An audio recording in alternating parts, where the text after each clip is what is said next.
Hello, thank you for joining me again. Here's a question that has come about throughout the years. Does my therapist think about me? Do they worry about me? Am I a topic of conversation outside of the therapy session? How much does my issue weigh on a therapist? And that's going to vary widely. Um, I will say personally, yeah, I think about my patients. I actually pray for my patients in my personal life. Um, I have prayed with some patients right there in the room with their permission.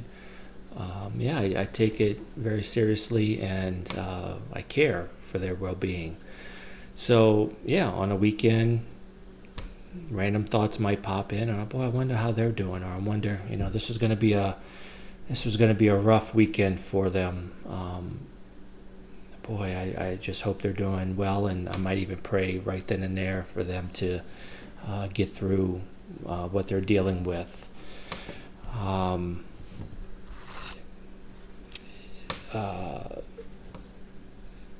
do I would I lose sleep over a certain person's situation? Would I be a nervous wreck? Would it just be something that I'm constantly thinking about? No, that's not the norm for me, anyway. Now I've know a lot of people personally who um, it does weigh heavily on the therapist, what they've heard in session, what another person is going through, what they've experienced. Really impacts them. And I mean, it seems like I've had this conversation a lot lately that is a very good characteristic, personality trait to have, is that compassion, that you feel what your patient feels. That's genuine, it's heartfelt, but now you're carrying other people's burdens. You're carrying other people's uh, trauma, and that can lead to burnout. There's also something called compassion fatigue, where you're drained. You take it all in. You take it upon yourself, and it drains a person, mentally, physically, you name it. And you'll see that person not wanting to do counseling uh, pretty quickly, in the future, because you can't take it anymore. It hurts them too much to hear the stories and see the pain in other people. So yes, that would. Are we worrying about our patients? I mean, there is a continuum there. The way I am, uh, and what's kept me in this profession so long is that I think I do a pretty good job of maybe compartmentalizing work life and home life, compartmentalizing people's situations and my own situations. Um, yes, I care for people. I want to help them, but there's a big part of me that just knows people are responsible for their own actions, and no amount of good advice, no amount of great counseling um, may change what a person's going to do in their life. no amount of my good intentions, my caring, my working real hard in therapy to help a person make better choices in life, no amount of that may have an influence on a person, because they are their own person. They're responsible for their own actions. And so, as much as I want to help and care, and at the end of the day, I just know that I'm not responsible for what a person does, or what patterns they continue to be in, how a person interprets things. So there is kind of a, the person.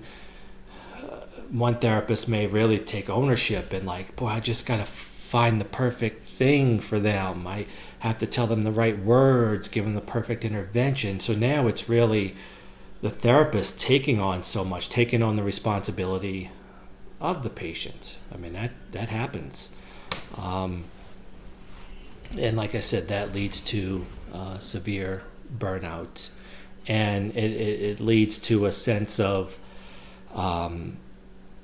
not doing good. Like, you start questioning yourself, and why am I even doing this? I'm not helping anybody, and I think that is a common thing therapists go through is, am I doing any good? Am I actually helping? Am I making a difference? Because we're dealing with people who can make their own decisions, and they can take our advice, or they cannot take their advice. They can be influenced by what we say, or they cannot be influenced. They have other influences in life. And so that definitely, if you've been a therapist, I'm sure you've had those thoughts of, am I even being helpful for people? Because we don't always see the success. If a person comes to me one or two times, we've talked over some things, offered some advice, and they never come back, I never see them again, I don't know. Did I have an impact? Did they gain something from our time together? Are they doing better? Are they still the same? We don't know. There's a lot of ambiguity when it comes to that. And if we take that to heart, it will leave a lot of self-doubt in our minds as to why am I even doing this if I'm not seeing the outcomes like I thought I was becoming a therapist, because that's why we want to be a therapist, right? So so that's a biggie. But that question of are we thinking about our patients and whatnot, that I think for the majority we do. But again, how much do we take that on? How much does it consume us? I would say can vary differently across the board. So anyway, I think that's pretty much all I want to talk about on this topic. If you have any questions, please drop them down below. Thank you.